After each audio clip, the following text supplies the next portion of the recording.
araw mga kasabong, update lang kami dito sa aming pinapagawa dito sa conditioning camp.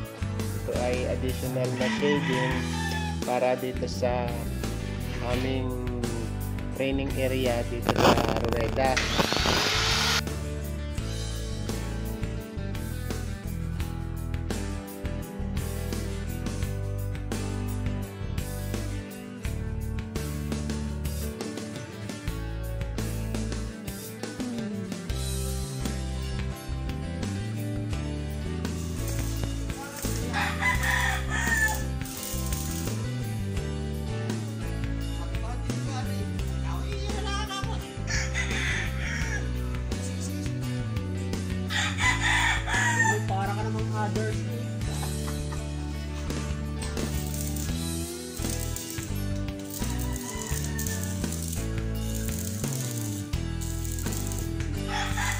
Yan ang aming kumparing keso.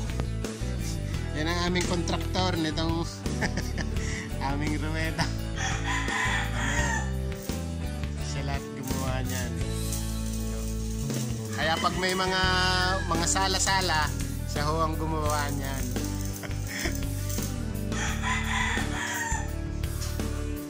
Ayan o.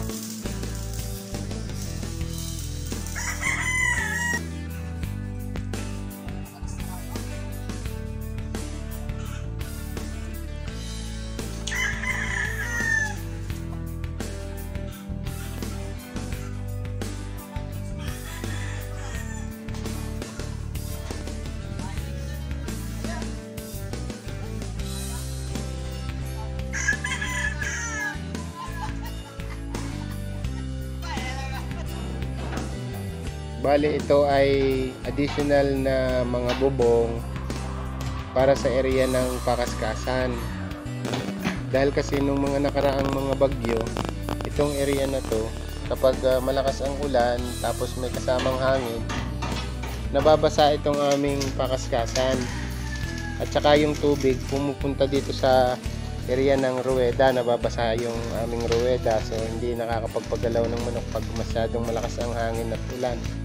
So, ang ginawa namin dito, yan, nag-extend kami ng roofing para sa additional shading. Laban na rin ito sa araw kapag ang araw ay nasa bandang palubog na. So, ito ay isang malaking bagay dito sa area namin. Kasi pag panahon ng sobrang init, tag-araw, ang mga manok ay pinapahinga dito sa Rueda para makarelax naman. Kahit alisin sila sa cord area, meron silang area na mapapaglagyan.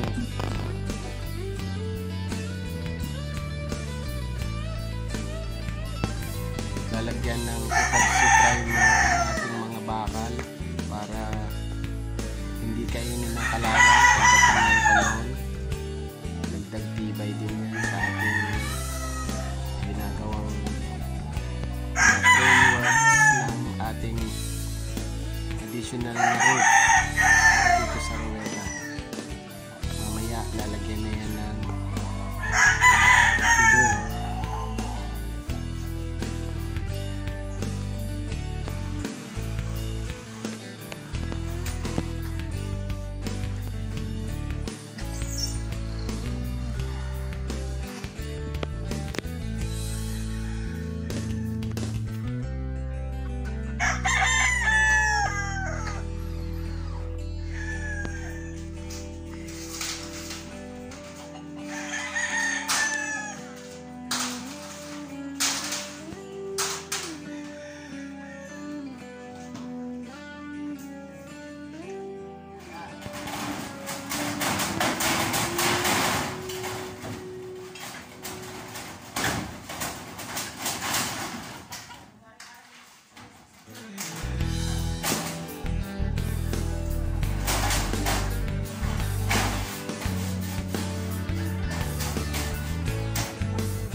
Yan, inabot na ng ulan, hindi pa natapos ang bubong.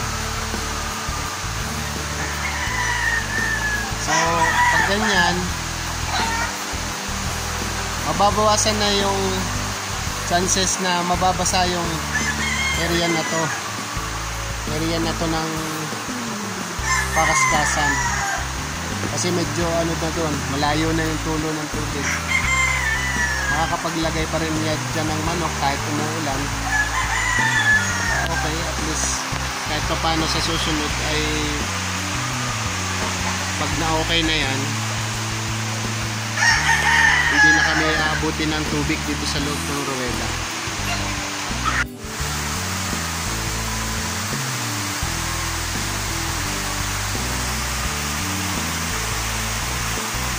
Pare!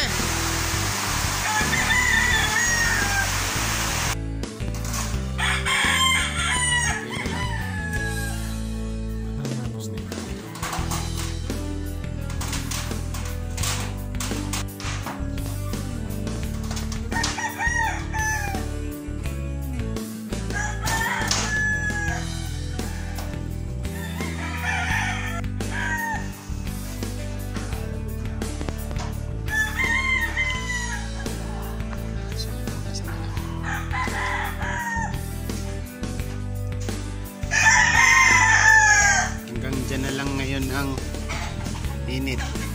Dati pag ganitong oras, maabot dito sa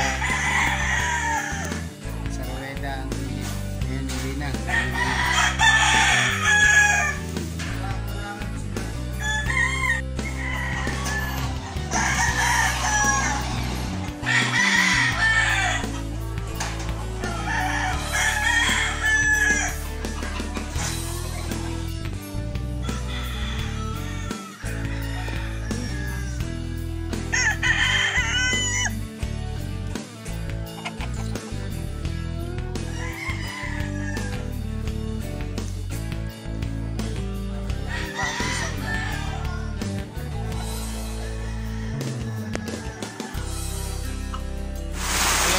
Tinetesting na.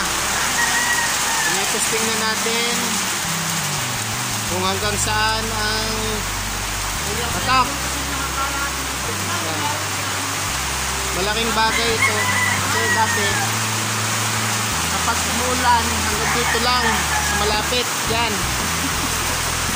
Hanggang dyan. Ngayon, medyo lumayo na ng konti, bagya. Okay na ngayon.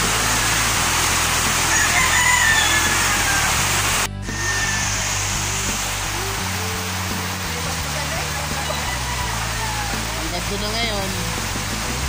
Nandito na lang, konting ampias na lang. Pero malaking layo.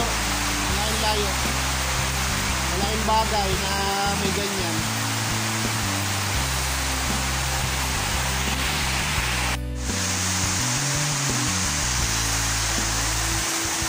Yan o, ang diferensya ng layo o.